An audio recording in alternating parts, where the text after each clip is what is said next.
बुला करके और चंपा बहन को मैंने जरूर समझाऊंगा। और चमेली ने आज की पिताजी का अपमान जो कर रहा है, मैं चमेली से मैं चंपा बहन को अभी कहवाऊंगा। चमेली बहन, चमेली बहन,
बात है मंत्री भैया, क्यों मुझे चमेली बहन, जैसे तुमने कह दिया कि मैंने पिताजी के भाग से चलती फिरती हूँ, खाती पीती हूँ, हाँ, और पिताजी को भाग विधाता मानती हूँ, वैसे चंपा बहन अपने पिता का अपमान कर रहा है। उन्होंने कहा कि मैं कभी नहीं मर जाऊंगा, मिट जाऊंगा, लेकिन भाग विधाता कहना कभी स्वीकार नहीं कर सकती। क्या मंत्री जी, ये आप क्या बोल रहे हैं? मेरी बहन अपने पिता को भाग विधाता मानने से इनकार है चमेली बहन। हे भगवान, एक काम करो, तुम अपने बहन को पहले समझा दो, अगर नहीं समझेंगे तो पिताजी ने क्या क्या सोचा। ठीक है मंत्री भैया, मैं समझ गई आपकी सारी बात को। मैं अभी जा रही हूँ दीदी के पास, मैं समझाने की कोशिश करूंगी। क्यों नहीं जाओ, चमेली बहन जाओ। ठीक है।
खुश रहो बहन।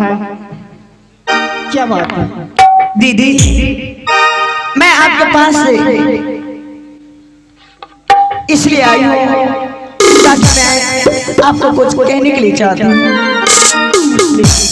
क्या करने के लिए चाहती हूँ बहन, इस महल में, इस हवेली में एक साथ खेलते धूपते पढ़ाई लिखाई करते आ रहे हैं और आपस में मिलजुल कर रहा करते हैं दीदी। और इस महल में, इस हवेली में मैं अपने पिता को भाग विधाता मानती हूँ और मैं ही नहीं, अपने राज्य में, अपने दरबार में सारे वर्कर, सारे प्रजागण अपने पिता को भाग विधाता मानते हैं। और मैं सुना है इस महल में आप अपने मुखारबिंद से पिता को भाग विधाता मानने से इनकार है। मैं पिताजी को भाग विधाता मानने से इनकार हूँ बहन। क्या होते हैं अपने पिता को भाग विधाता मानने से? मान लो बहन। नहीं बहन, मैं पिताजी को। ठीक है पिताजी।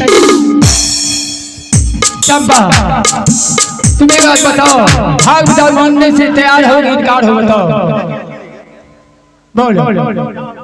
पिताजी हाँ, मैं आपको भाग का कभी नहीं मानेंगे, कभी नहीं मानने के तैयार है।